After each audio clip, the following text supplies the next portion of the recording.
closer to being at full strength in the bubble. In a series of posts, Montrezl Harrell announced his arrival in Orlando yesterday. Harrell will have to quarantine for 4 days before he officially joins his teammates on the court. The forward has been away from the bubble since July 17th. So Chris Broussard is still with us. Chris, how much will he help and how quickly? Oh, he's going to help tremendously. And you mentioned his social media post, Jen. One of his posts, he said, "I'm a whole different kill now." That's a direct quote. I love the sentiment there. I love the ebonics of it, everything. That is the attitude that Montrezl Harrell brings to the Clippers. And I think that's one of the advantages they have over the Lakers is they've got that nastiness and that dog, whether it's Harrell, whether it's Kawhi, whether it's Marcus Morris now, obviously Pat Beverly. So he just brings more of that. And remember, he's in a contract year too. He should be up for a huge payday. So I think he's going to bring his best game. His work ethic is really incredible. So I would think when he was out of the bubble that he probably was keeping himself in shape. We know he was mourning the death of his grandmother.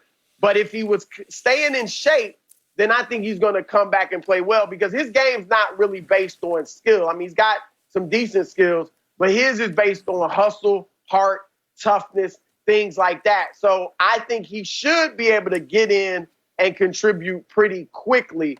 And so that's what I like about what he brings. But their bench, remember when they played the Lakers in the first game of the bubble, the Lakers won that game because of their bench. The Clippers starters outplayed the Lakers starters, but the Lakers bench had a huge advantage. Now you'll have Lou Williams, who wasn't in that game, and Montrezl Harrell. They both give you 18 a night. Their bench will not get outplayed by anyone. So that's the other thing. The only potential negative is that you've got players now who are used to playing minutes without Harrell. And I don't know how deep Doc's going to go in the playoffs. Will he go 8 deep, 9 deep? I don't know if he'll go deeper than that, but where does that leave, a Rodney Magruder and Patrick Patterson, JaMychal Green, and even Reggie Jackson, even though he's a guard? I mean, they're going to get minutes, but not probably what they've been used to. So how do they handle that? And then how do they play in their fewer minutes? So that's the only potential negative is that Doc's got a lot of people to kind of work in and out of his rotation. But overall, this is clearly a big plus. Well, he's a huge addition. He's the energy. They've missed his energy. They missed his rim protection. He's slightly the third leading scorer on their team. And what he does is that the 50-50 ball, he chases down 85, 90% of those. He gives you things that just none of the other bigs can provide. We don't know.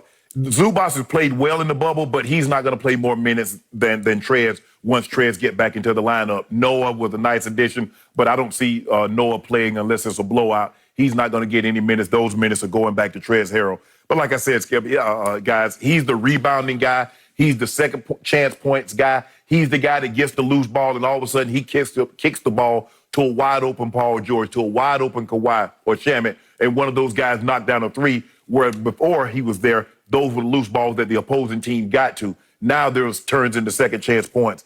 Doc says he hopes he'll be cleared for the season finale. I know you mentioned that he likes to stay in shape, he works out, but you only get in shape playing the sport that you actually play. I hear guys talking, oh, he's in the best shape. Were you playing football? You wasn't out there diving around on the floor. You're in basketball shape. He wasn't diving on no floor, trust me, Chris. And the thing you have to be careful of when you've been away for this length of time, even though you think you've been working out, you end up getting these soft tissue injuries. You get a calf injury, you get a hamstring or quad, something. So Doc is going to be careful with him.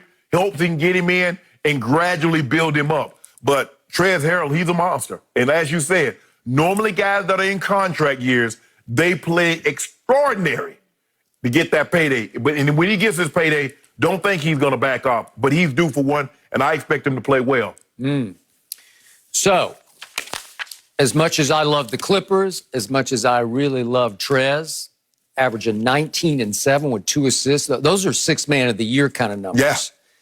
As much as I love all that, I do not love this scenario for the Clippers.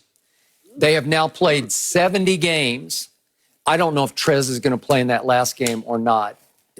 I'm going to guess not.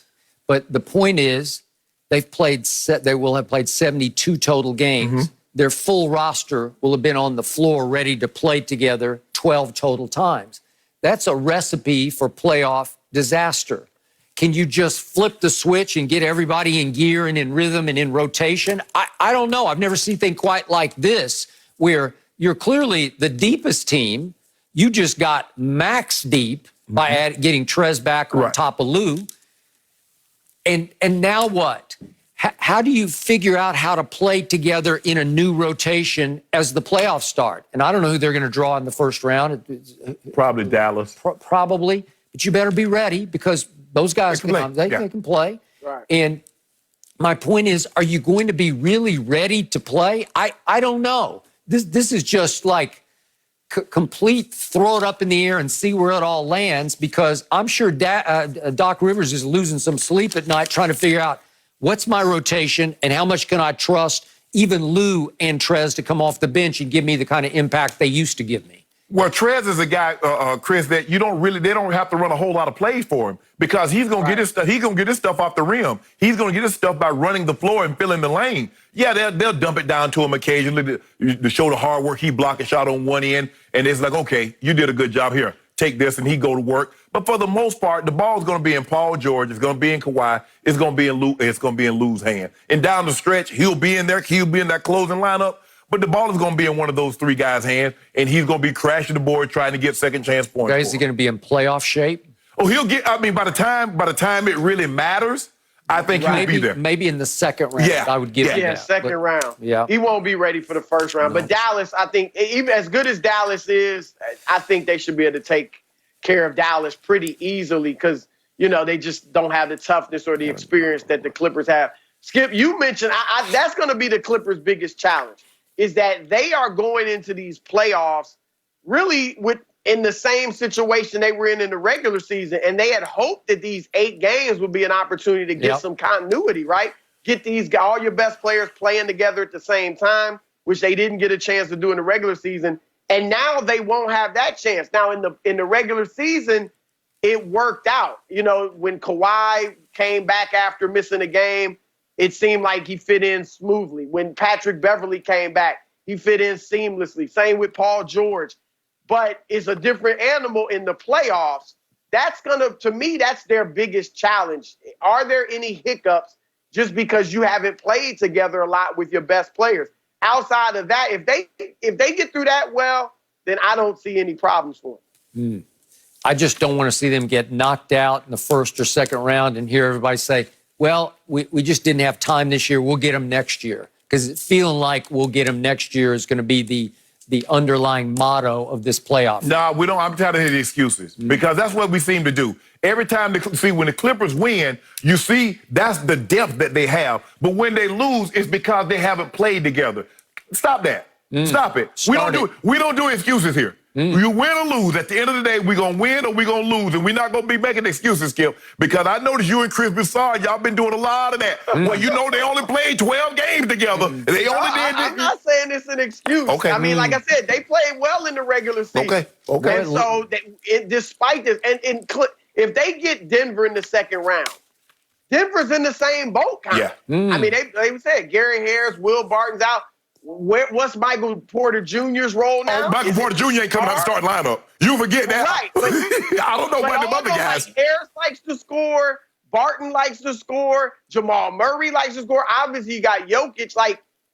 They've got the same issues as the Clippers. A lot of depth and a lot of guys that deserve to play, but who's the rotation going to be? So I think the Clippers just need to be rolling by the time they get the Lakers in the conference finals. And that goes for both teams, to be honest. They kind of can work out the kinks in those first 2 rounds. So speaking of excuses, LeBron has sure been whining a lot about how tough life is in the bubble. It's so tough. I'm away from my wife and kids. It's hard. We can't eat the right things here. We're getting cabin fever. Stop it. Did you see the way he showed up at the game? Do it look like he been eating bad to you, Skip? You saw the way he showed up at the game, right? We're going to talk about that later. In his hotel room. Yeah. He did like 500 abs before he came to the stadium. Don't get any ideas, you two. Hey, No ideas out of that look. I might pull a old Butch Lewis. You remember Butch Lewis? don't you? We don't need any of that around here. Chris Broussard, always a pleasure. We'll check in with you soon. All right, guys. Okay, next up for us, did Tom Brady's time with the Patriots set them up for success with Cam? We'll give you the details.